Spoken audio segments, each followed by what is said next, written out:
itu saya usul agar pasal 6 Undang-Undang Dasar sementara, bukan, pasal 6 Undang-Undang Dasar 1945 dihapus kata aslinya.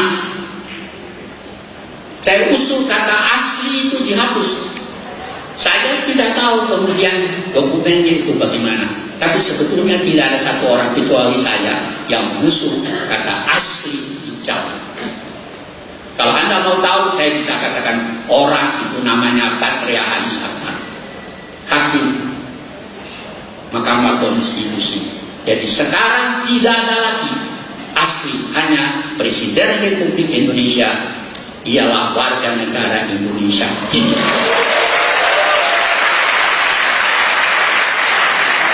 Karena itu banyak orang peranakan, dan saya maksud orang peranakan itu orang keturunan Tionghoa yang menanya, percuma apa?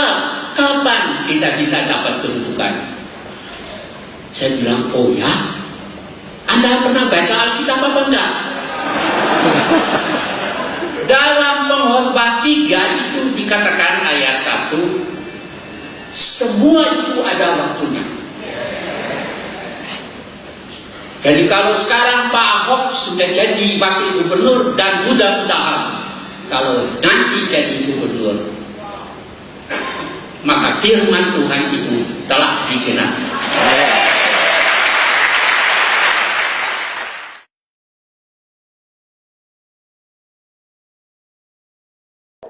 Dulu pada tanggal 22 Juni tahun 1945, ketika Piagam Jakarta itu digulirkan, di sana disebutkan bahwa Presiden Indonesia harus pribumi yang beragama Islam. Ditulis.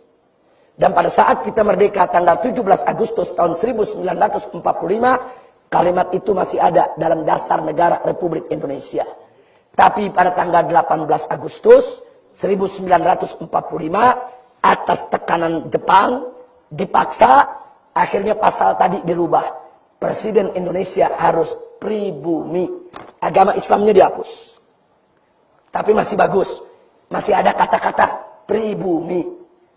Nah, terus kemarin waktu kita reformasi tahun 98, di amandemen Undang-Undang Dasar, sampai 4 kali amandemen, dirubah lagi.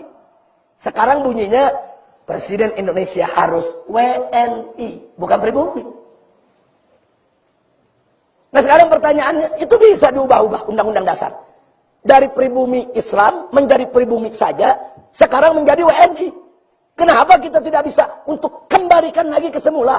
Harus pribumi yang beragama Islam. Ini harus diperjuangkan oleh orang-orang Islam yang ada di DPR MPR. Nggak boleh dibiarkan. Ini ditulis WNI berbahaya. Kenapa berbahayanya?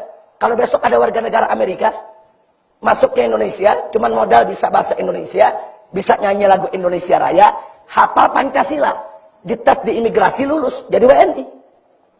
Nah terus begitu jadi WNI, dia punya duit, dibiayai oleh negaranya, ikut pemilu, jadi presiden. Apa yang begini yang mesti jadi presiden Indonesia? Oh dengan mudah Amerika bisa menjadikan dia presiden. Dia punya finansial, dia punya duit, dia punya kekuatan. Dia punya kuasa politik di mana-mana. Nah, ingat, ini besok bisa terjadi. Kenapa? Karena undang-undang kita terbuka. Nah, siapa suruh buat undang-undang semacam itu? Kan undang-undang itu untuk bangsa Indonesia. Kan kita yang buat undang-undang. Kenapa buat undang-undang? Buka pintu untuk antek asing. Nah, kalau besok ada orang Amerika jadi warga negara baru 1 hari, dia dibiayai, dia dimodali.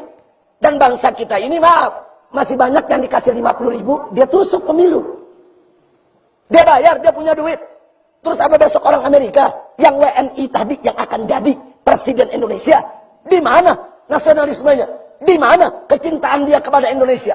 Nggak boleh.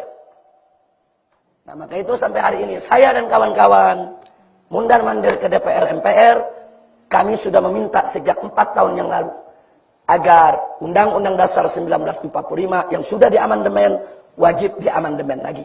Kami minta pasal presiden diubah seperti semula, bahwa presiden Indonesia harus pribumi yang beragama Islam.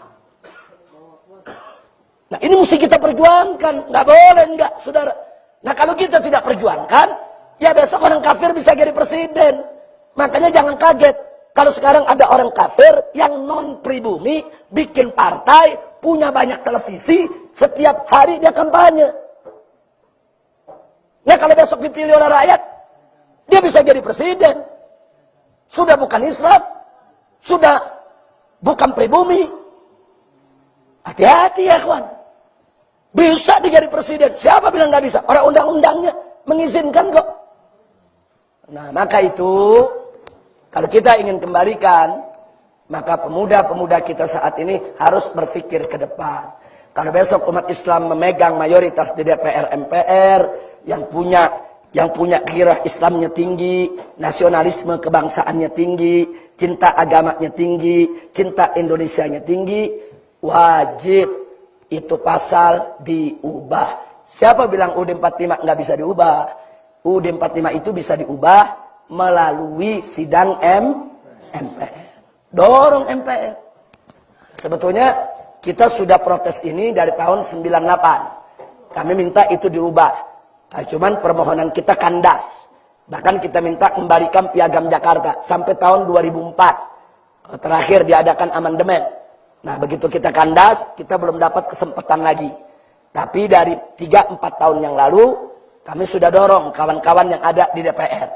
Supaya nanti ada sidang umum MPR, wajib itu pasal dikembalikan seperti sedia kala.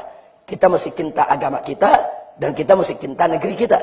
Maka itu saya dorong, yang harus jadi presiden Indonesia, pribumi asli Indonesia, dan beragama. Jangan kasih orang, saudara. Jangan kasih orang memimpin negeri. Harus pribumi, asli Indonesia, beragama Islam. Jangan pernah izinkan orang lain untuk memegang negeri ini. Berbahaya.